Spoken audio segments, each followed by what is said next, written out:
This is Elias, a 70-year-old man whose stooped shoulders carried the weight of a humiliation that hurt more than his tired bones. The mockery came loud, clear, and sharp in front of the 5 grandchildren he was raising as his own children, tearing through the Saturday afternoon air.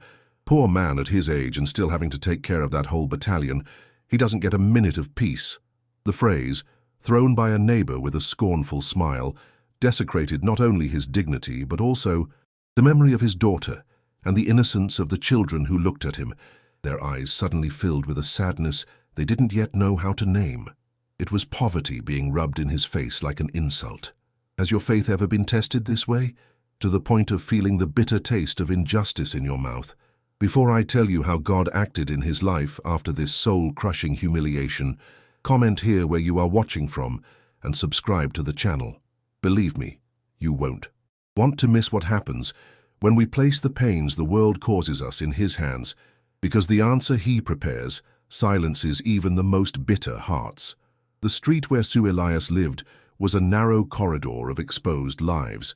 In that neighborhood, the houses were so close to each other that the smell of one family's beans mixed with the music of another. Privacy was a luxury no one there knew, and Sue Elias's life, since the tragedy that took his only daughter and son-in-law 3 years earlier, had become the main spectacle for the curious eyes of the neighborhood. His house, though clean and tidy, with an almost sacred meticulousness, showed the scars of time and scarcity. The peeling paint, the iron gate with spots of rust, and the wooden windows that no longer closed properly were, for many, a public certificate of failure. But within those walls, what existed was a kingdom of love and resilience. Elias was the king and the servant of that small world. At 70, his body, marked by decades of manual labor in construction and odd gardening jobs, moved with the slowness of age, but his spirit was impressively strong. A widower for over a decade, he found himself, from one moment to the next, the only safe harbor for 5 orphaned children, ranging in age from 5 to 15. His grief over the loss of his daughter was swallowed by the need to be strong for them. It was a mission he embraced with total dedication, sustained by a faith that made no noise but was the foundation of everything. This faith manifested itself in the simplest, most silent gestures. It was in the whispered prayer on his knees, beside the bed, before the first grandchild woke up, asking God for strength for another day. It was in the infinite patience with which he mediated the children's fights, taught homework at the kitchen table, mended clothes, or fixed a broken toy. And above all, it was in his gentle response to every difficulty, to every bill that arrived, to every look of pity he received on the street. God is in control, my children. We plant good, and the harvest comes in his time. This calm, however, was seen by many as weakness, a passive resignation in the face of misery. The grandchildren were the air he breathed. The oldest, Tiago, 15, already tried to be the man of the house, helping his grandfather as he could, but he carried a precocious seriousness in his eyes. Then came Julia, 12, who took on the role of caregiver for the younger ones. And the 3 little ones, Lucas, Mateus, and the youngest, Sophia, 5, were the noisy joy that filled every corner of the house. They loved their grandfather with a pure devotion, and despite having nothing material, they formed an unshakable unit, a block of love that protected itself from the world outside.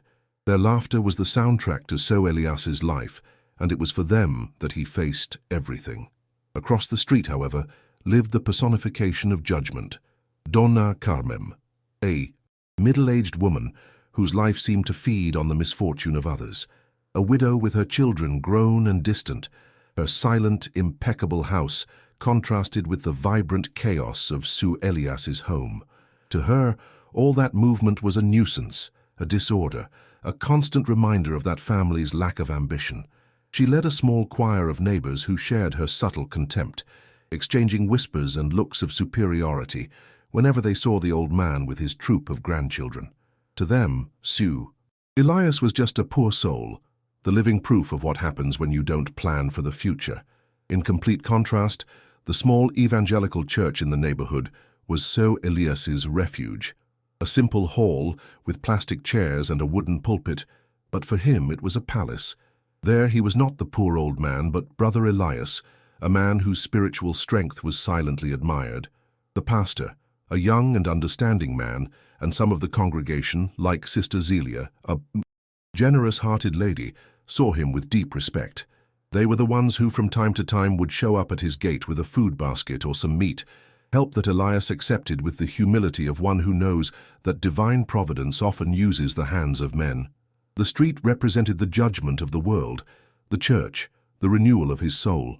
That Saturday, however, seemed destined to be the day the world's judgment would shout the loudest. The afternoon sun warmed the asphalt, and Elias was on the sidewalk squatting, a wrench in his hand, trying to fix the chain on the bicycle of Lucas, his 8-year-old grandson. The other children were nearby, playing on the sidewalk, Sophia's laughter echoing down the street. It was a scene of normalcy, of daily life, of a grandfather taking care of his own. A moment of peace which was about to be brutally broken as Donna Carmen's gate, directly across the street, creaked open. Out came she and 2 of her closest friends, ready for their afternoon walk. Donna Carmen's gaze swept the scene across the street and fixed on Seu Elias and the children with ill-disguised contempt. She stopped, adjusted the scarf on her head, and in a volume calculated for every word to cross the street like a stone, began her sermon of cruelty. The friends laughed, complicit, and the air that was previously filled with the children's laughter suddenly became heavy, dense, charged with a malice that hovered, waiting for the moment to crash down on the head of that old man. "Poor man," began the first with false pity in her voice. "At his age and still having to take care of that whole battalion, he doesn't get a minute of peace." Donna Carmen then delivered the final, most cruel blow with a scornful smile that revealed the rot in her heart. "The daughter is gone and left the whole burden on him. That's what you get for not having ambition in life, not raising your children to be someone." The word burden hung in the air, heavy and poisonous. The older children, Tiago and Julia, understood the weight of the offense. The laughter of the other 2 women, which sounded like the crack of a whip, sealed the humiliation, turning it into a public spectacle for the entire street, which silently watched from their windows. In that instant, Seu Elias's world seemed to stop. The wrench in his hand became heavy, useless. The sound of the street disappeared, and all he could hear was the echo of those words inside his head. Burden. The memory of his daughter, her smile, her struggle, was desecrated right there on the sidewalk by gratuitous malice. A wave of heat rose in his chest, a just, primitive anger, the urge to stand up and scream, to defend the honor of his family, of his dead daughter. But beneath the anger there was a deep pain, an old wound reopening. He looked up at the sky for a second, a silent, pained question in his soul. "How long, Lord? Why do you allow them to mock my pain like this?" He then lowered his gaze and saw his grandchildren.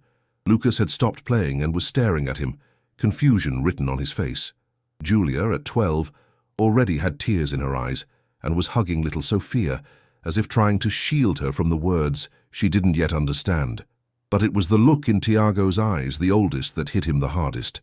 The 15-year-old boy had his jaw clenched and his fists balled at his sides. There was hatred in his eyes, a hatred Elias never wanted him to feel. In that moment, Elias understood that the battle was not about him. It was about what he would teach those children, about how to face the cruelty of the world. His reaction would be the most important lesson of their lives. It was the pain in his grandchildren's eyes that gave him the strength he needed, a strength that came not from tired muscles, but from a much deeper place. He took a deep breath, and it was as if the very breath of God filled his lungs, calming the storm in his chest. His shoulders, which seemed permanently stooped by the weight of years and losses, straightened with an impressive dignity. He was not going to retaliate in kind.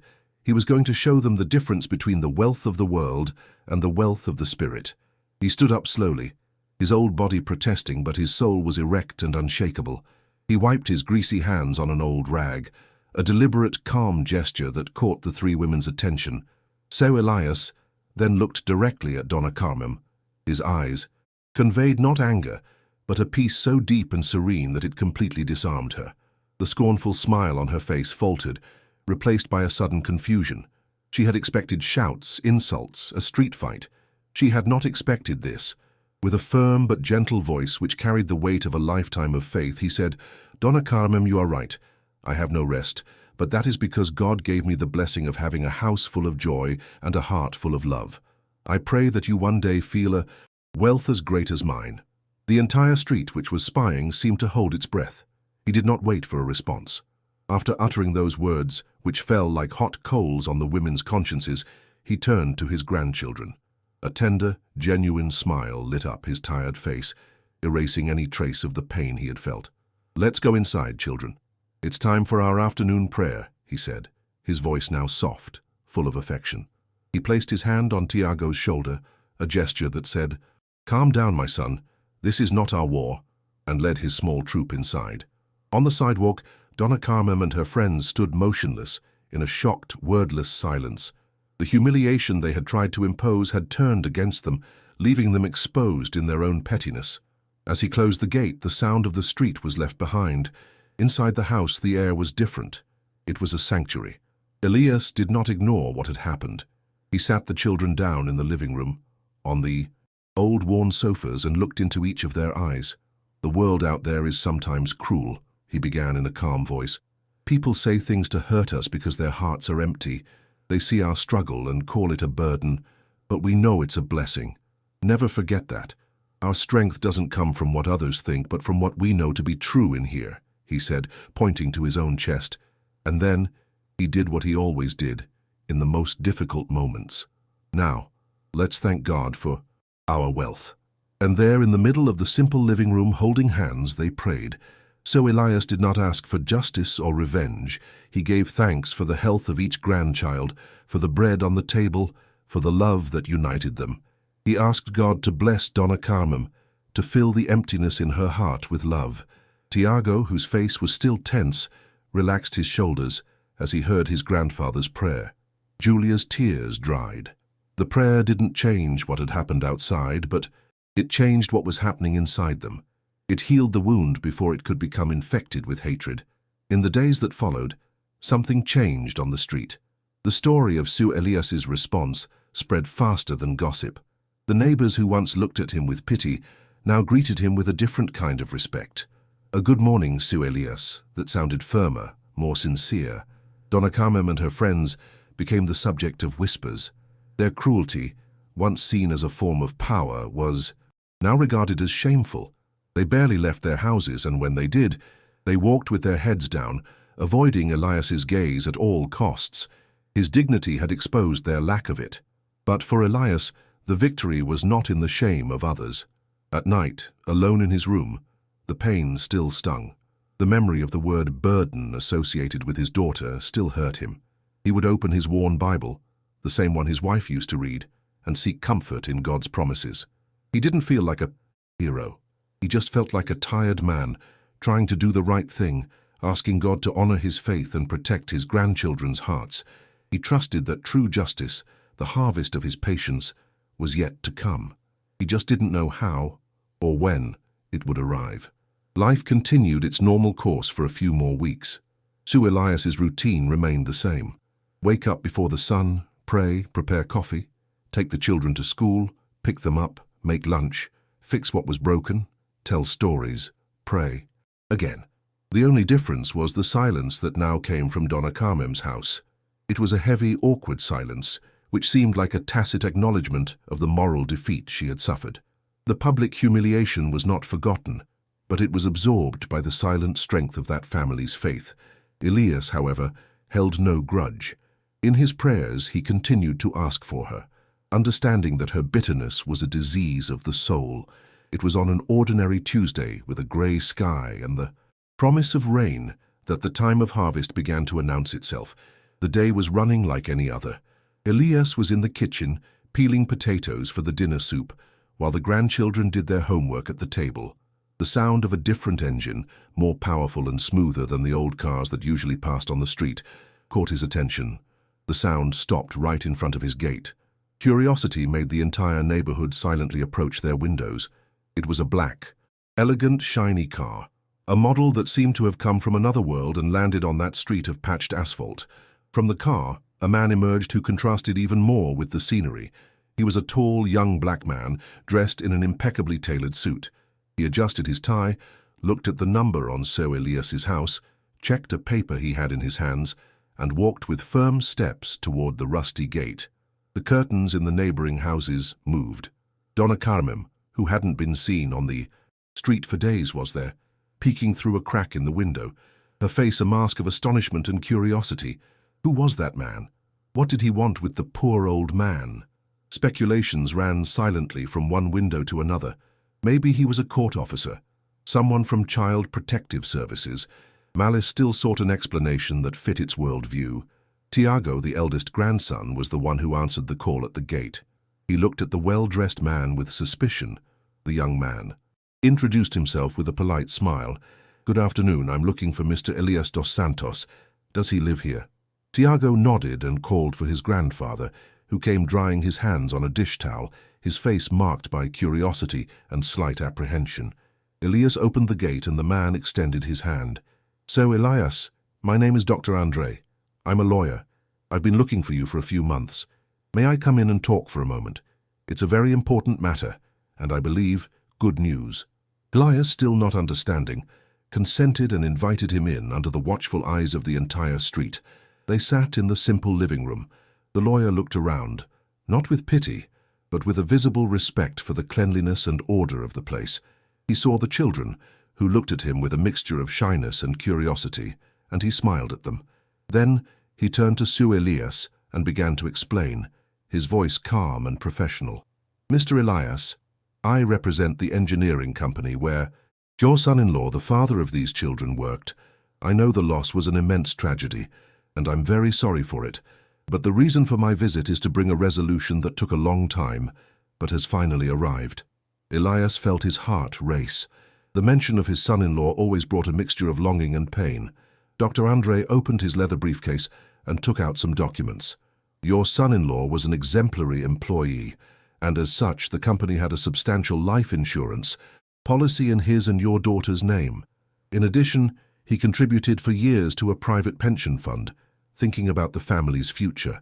After the accident, there were a series of bureaucratic obstacles, lost documents, a long and drawn-out investigation that has finally been concluded. I was hired to locate the heirs and ensure they receive what is rightfully theirs." Elias listened to all of this in a state of stupor. Money, insurance. He had never thought about it.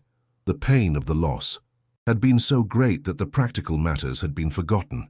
The lawyer continued, his eyes now fixed on Elias's, with genuine empathy. "Sir Elias, the amount released is considerable. It is enough for you to buy a new, larger house in a place of your choice. It is enough to guarantee the education of each of your grandchildren, from school to college, without them having to worry about anything. It's not luck, Sir Elias. It's not a prize. It's a right. It's the result of the work and planning of a father who loved his family very much and who was concerned about their future." The lawyer's words echoed in the room, and Elias felt tears forming in his eyes. It wasn't because of the amount, but because of the meaning. It was his son-in-law's care extending beyond death. But the final blow, the revelation that would make everything make sense, was yet to come. Dr. Andre paused, as if searching for the right words. There was an emotion in his voice when he continued. "But there's one more thing, something I made a point of bringing personally." He took an envelope yellowed with time from his briefcase. "Before he passed away, a few months before the accident, your son-in-law left a letter in the company's HR department, a kind of life testament. In it he wrote something about you." The lawyer opened the letter carefully and began to read aloud. Dr. Andre's voice filled the silence of the room, but it was his son-in-law's words that echoed. "And if something happens to me and my wife, I know my children will be in good hands, because they have a grandfather whose greatest asset is not in a bank, but in his character. The most valuable inheritance I leave them is not the money I have saved, but the example of a man named Elias, whose faith in God and whose integrity are worth more than all the gold in the world. He is our true fortune." Hearing that, so Elias broke down. The crying, held back by years of strength and resilience, came all at once. It was a cry of relief, of longing, of gratitude. God's justice had not come in the form of punishment for Donna Carmen. It had come in the form of restored honor. The words of the letter were the answer to every whisper, every look of pity, every accusation of failure. It wasn't about the money. It was about the recognition of his worth, validated by the words of the man he loved, like a son. Tiago and Julia, now understanding the full scope of it all, cried while hugging their grandfather. Their inheritance was not just material, it was an inheritance of honor, of love, and of faith, which had just been revealed so that the world, or at least that small street, could witness it. The news spread through the street like wildfire. It didn't need gossip.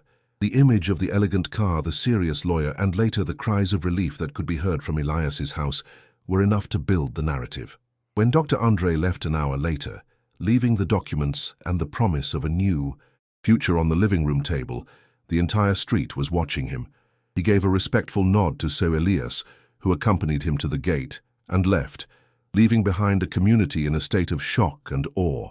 The humiliation Elias had suffered weeks before now seemed like a distant prologue to a story of divine vindication.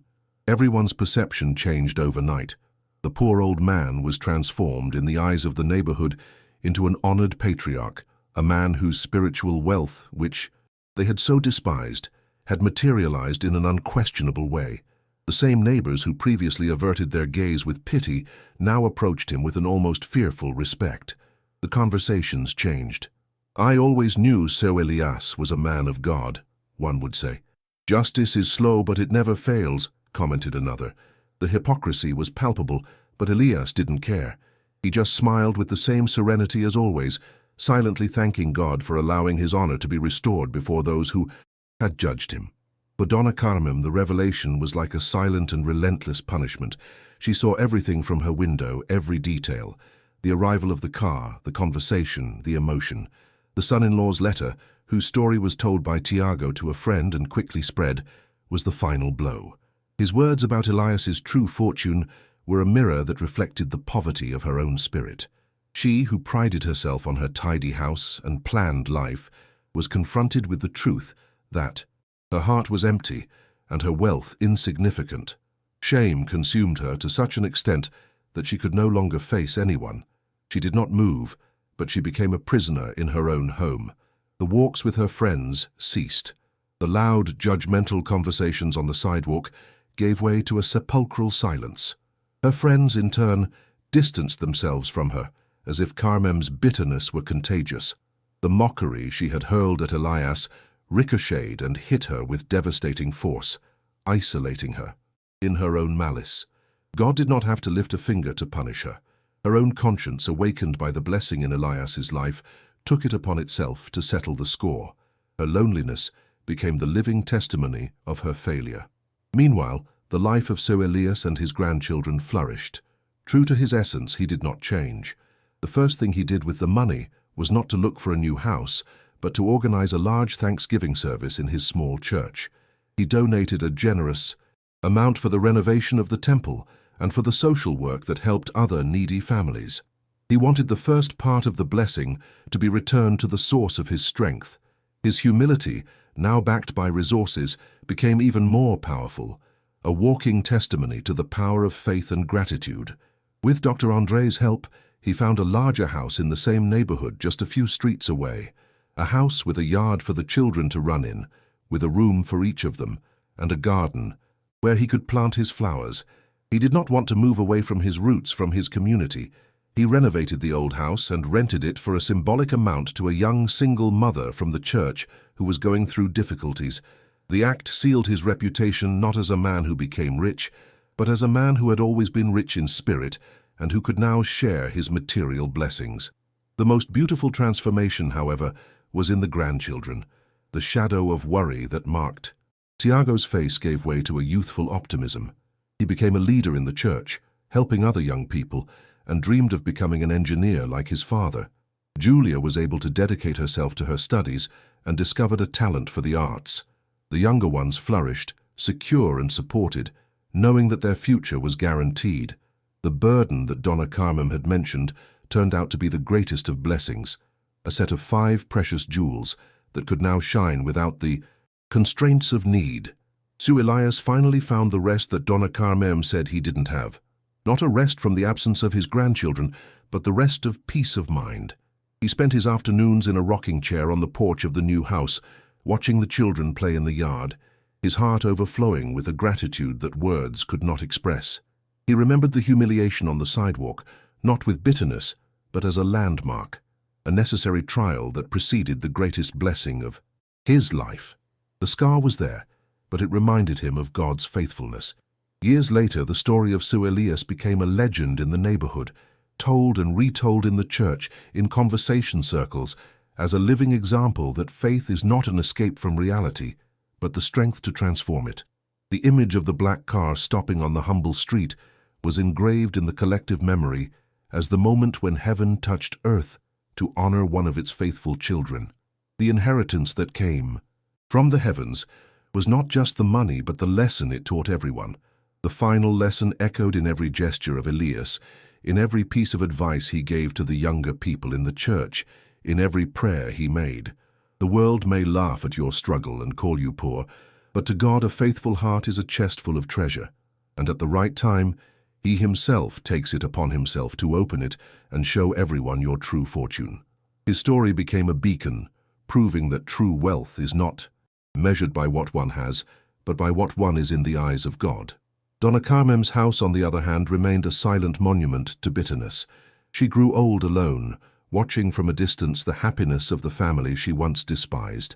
Divine justice, in its infinite wisdom, did not give her what she deserved in the form of a visible punishment, but allowed her to live to witness the very thing her envious heart most feared, the proof that love and faith always win.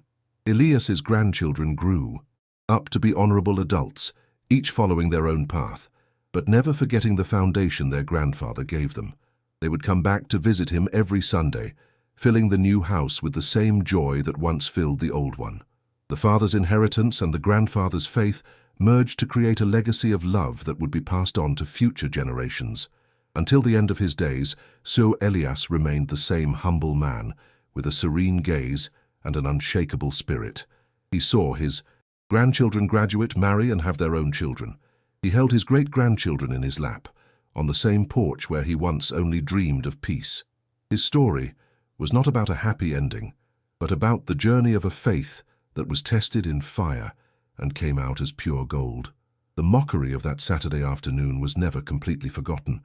It became the cornerstone upon which God built a powerful testimony, a reminder that even when the world humiliates us and calls us weak, there is a God who sees our heart, who knows our frame, and who, in His own time, exalts the humble and brings down the proud in a way that only He can. If you know someone who needs their faith strengthened, please share this video. Don't forget to subscribe for more stories about how faith in God can move mountains and turn humiliation into honor. Thank you for listening.